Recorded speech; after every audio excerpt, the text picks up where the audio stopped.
Hello students, good morning. आपका SKS ई classes में स्वागत है। हम टॉपिक पढ़ रहे हैं operation research and quantitative techniques subject में डिसीजन थ्योरी, निर्णय सिद्धांत। और इसके संबंध में आपको मैंने मेरे 3 लेक्चर आपको दे दिए हैं, जिसमें पहला लेक्चर डिसीजन थ्योरी क्या है, उसकी प्रक्रिया क्या है, उसमें तकनीकी शब्दावली क्या है और विभिन्न प्रकार की डिसीजन कसौटियाँ कौन कौन सी हैं, ये मैंने आपको मेरे पहले लेक्चर में पढ़ाया था।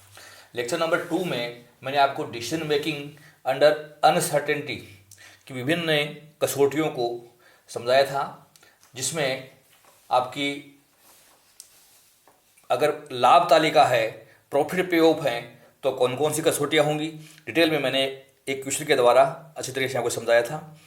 ठीक इसी प्रकार से लेक्चर नंबर 3 में अगर हमारे पास लागत तालिका दे रखी है पे ऑफ्स की, तो हम अनिश्चितता की स्थिति में निर्णय कैसे निकालते हैं, उससे संबंधित निर्णय कसौटियाँ आपको अच्छे तरीके से समझाई थी।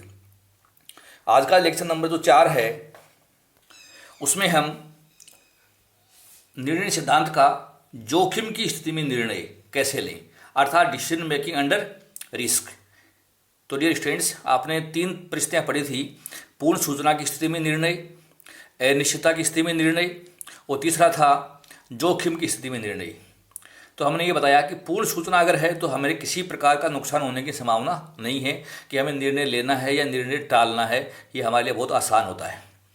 अनिश्चितता की स्थिति थोड़ी कठिन है, क्योंकि हमारे पास सूचनाएं पूर्ण नहीं होती हैं। हम खुद अनिश्चित होते हैं कि हमें निर्णय लेना चाहिए या नहीं लेना चाहिए, या निर्णय टालना चाहिए, या निर्णय कब लेना है, हम दुविधा में रहते हैं। और हो सकता है हमें उसमें हानि भी हो जाए, ये संभावना भी रहती है। लेकिन तीसरी जो स्थिति है वह जोखिम की है। हमें पता है कि हमारा निर्णय बहुत बड़ी रिस्क का है। हमें अगर हम निर्णय में सफल हुए तो बहुत बड़ा लाभ हो सकता है, और निर्णय लेने में अगर हमने गलती कर दी, हम असफल हो गए, तो हमें बहुत बड़ा नुकसान भी हो सकता है। इसमें जोखिम इन्वॉल्व है। और आपको पता है जहाँ रिस्क है वहाँ मेजर प्रॉफिट होता है, और जहाँ रिस्क है वहाँ मेजर लॉस भी होता है। तो हमें आज का लेक्चर जोखिम से संबंधित पढ़ना है कि जोखिम की स्थिति में हम निर्णय किस प्रकार से लें। सो डियर स्टूडेंट, जोखिम की स्थिति में निर्णय लेने के लिए 3 मेथड हमारे सामने आते हैं। पहला है प्रत्याशित मुद्रामान कसौटी, जिसे हम कहते हैं expected monetary value criteria. Expected monetary value criteria. दूसरा मेथड मैंने बताया हुआ है प्रत्याशित विकल्प त्याग लागत कसौटी, एक्सपेक्टेड अपॉर्चुनिटी लॉस क्राइटेरिया, जिसको हम EOL कहते हैं। और तीसरा मेथड है सीमांत विश्लेषण विधि, जिसे मार्जिनल एनालिसिस मेथड के नाम से जानते हैं।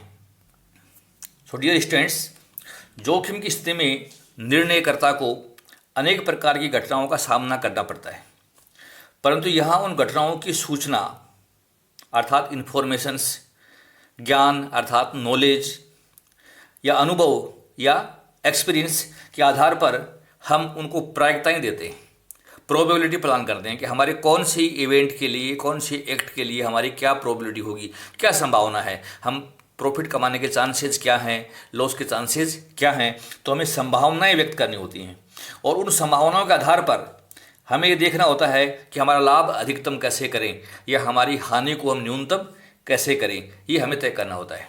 तो आज सबसे पहले मैं बता रहा हूँ आपको प्रत्याशित मुद्रामान कसौटी।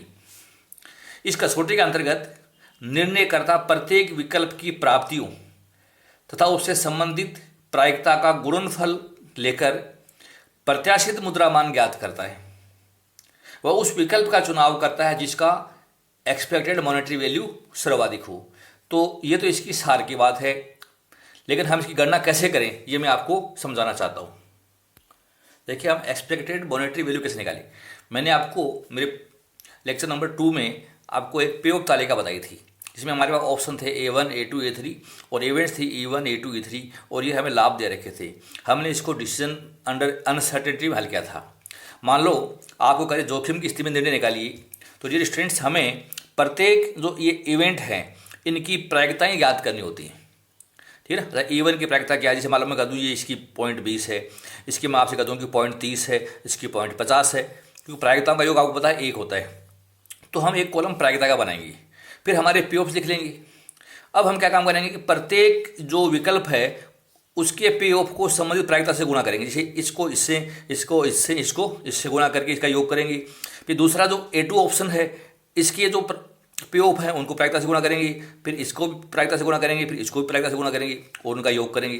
तो प्रत्येक विकल्प के पे ऑफ को उनकी संबंधित प्रायिकताओं से गुणा करेंगे और गुणा करने के बाद प्रत्येक की प्रायिकताओं का जो योग आएगा उसको हम एक्सपेक्टेड मॉनेटरी वैल्यू कहते हैं। अब जो एक्सपेक्टेड मॉनेटरी वैल्यू सबसे ज़्यादा आएगी वो कौन से ऑप्शन के सामने आ रही है, कौन से विकल्प के सामने आ रही है, निर्णयकर्ता को निर्णय वहां पर लेना होता है। तो इस तरीके से आपको डिसीजन लेना होगा।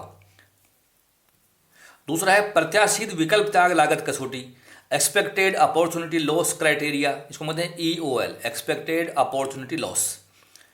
इस कसौटी के अंतर्गत निर्णयकर्ता प्रत्येक विकल्प की विकल्प त्याग लागत अर्थात हर इवेंट का जो मैक्सिमम पे ऑफ है उसमें से आपको पे ऑफ हर इवेंट का लेस कर देना है। जैसा कि आपने लेक्चर नंबर 2 में पढ़ा था, तो ये हमारे विकल्प त्याग की लागत आ जाएगी, अर्थात ये रिग्रेड्स आ जाएंगी। फिर हमें संबंधित प्रायिकता से गुणा करके प्रत्याशित विकल्प त्याग लागत ज्ञात कर लेते हैं। अर्थात ईओ निकालने के लिए सबसे पहले हमें हर ऑप्शन की विकल्प त्याग लागत निकालनी है, फिर संबंधित प्रायिकता से गुणा करना है, गुणा करने के पश्चात हर विकल्प का योग करना है और वो योग कहलाएगी एक्सपेक्टेड अपॉर्चुनिटी लॉस। अब निर्णय कहाँ लें, उस विकल्प का चुनाव करते हैं जहां EOL न्यूनतम है, जहां न्यूनतम आएगा हम वहां पर चुनाव करेंगे। तो देखिए कैसे हमको सोल्व करें, मैं एक सिंपल से एग्जांपल से आपको बताना चाहता हूं। ये देखिए हमारा पे ऑफ थे, तो हमें प्रत्येक जो इवेंट है उसका मैक्सिमम देखना है। जैसे प्रत्येक का मैक्सिमम इसका 2800 है, तो 2800 में से ये सभी पे ऑफ बढ़ा दो, तो ये देखिए घटाया तो ये 800 आया, ये 0 आया और ये 1200 आया। इसमें मैक्सिमम आप देख रहे हैं कि 2500 है, तो 2500 में 2500 गया 0 आया, 2500 में 1200 गया तो 1300 आया, 2500 में से 1500 गया तो 1000 आया। इस थर्ड इवेंट में मैक्सिमम आप देख रहे हैं 1800 है, 1800 में 1500 घटा दिया 300 आया, फिर 0 आया ये, तो ये एक्सपेक्टेड अपॉर्चुनिटी लॉस निकाल लेंगे। में से कोई भी क्वेश्चन आए आपको इस तरीके से आपको विकल्प त्याग लागत निकालनी है।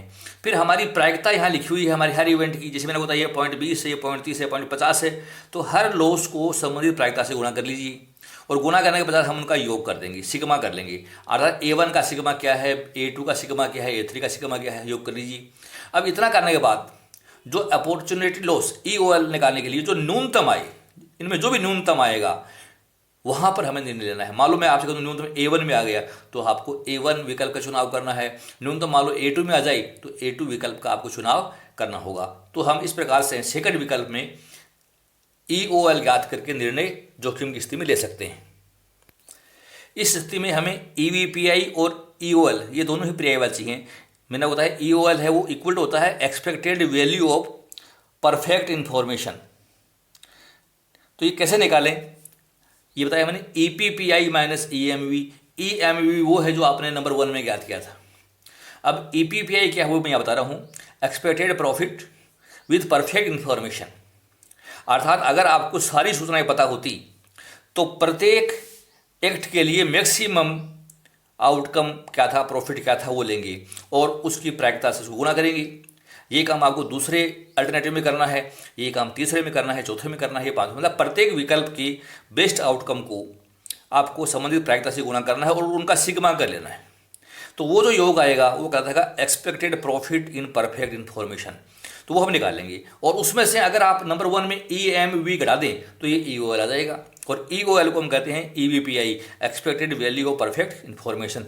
तो हम इसको अल्टरनेटिव तरीके से निकाल कर दिखा सकते हैं। तीसरा मेथड है सीमांत विश्लेषण विधि, मार्जिनल एनालिसिस मेथड। इस विधि में हम उपरोक्त जो दोनों विधियां हैं उससे गणन क्रियाएं सरल हो जाती हैं। अर्थात उपरोक्त वर्णित जो दोनों विधियां हैं इनमें कृत्यों व घटनाओं की संख्या अधिक होने पर गणन क्रिया हमारी जटिल हो जाती है। तो जटिलता से बचने के लिए आप तीसरी विधि का उपयोग कर सकते हैं, लेकिन ये उपयोग तभी करना है जब आपको क्वेश्चन में कहे, अपने को अपने आप नहीं करना है, अपने को जैसा कहा है वैसे ही हल करना है। तो ये अपने को ध्यान रखना है। तो ये विधि कहाँ उपयुक्त है, जब बहुत सारे ऑप्शन हो इस मेथड में, इसमें तो ये विधि सरल विधि कहलाती है। सीमांत विश्लेषण विधि में अतिरिक्त इकाई का संचय उस समय तक किया जाना उचित माना जाता है जब तक कि अतिरिक्त इकाई के बेचे जाने से होने वाला प्रत्याशित लाभ उस इकाई के न बिकने पर होने वाली प्रत्याशित हानि के बराबर नहीं हो जाए। अर्थात profit more than equal to L/M + L या एल का मतलब है अतिरिक्त इकाई नहीं बिकने पर हानि, एम का मतलब है अतिरिक्त इकाई की विक्रय पर लाभ, और पी का मतलब है अतिरिक्त इकाई के बेच जाने की प्रायिकता। तो हम P more than equal to तक हम चलेंगे। इसको हम एक साथ भी ऐसे भी लिख सकते हैं, more than equal to P. आप इसको इस प्रकार से भी लिख के बता सकते हैं। तो L upon M plus L, तो डिसीजन क्या होगा, अतिरिक्त इकाई का क्रय तब तक किया जाना चाहिए जब तक कि उसके बेचे जाने की प्रायिकता P more than equal to L upon M plus L नहीं हो जाए। इस तरीके से हम सवाल को सोल्व करके दिखाते हैं।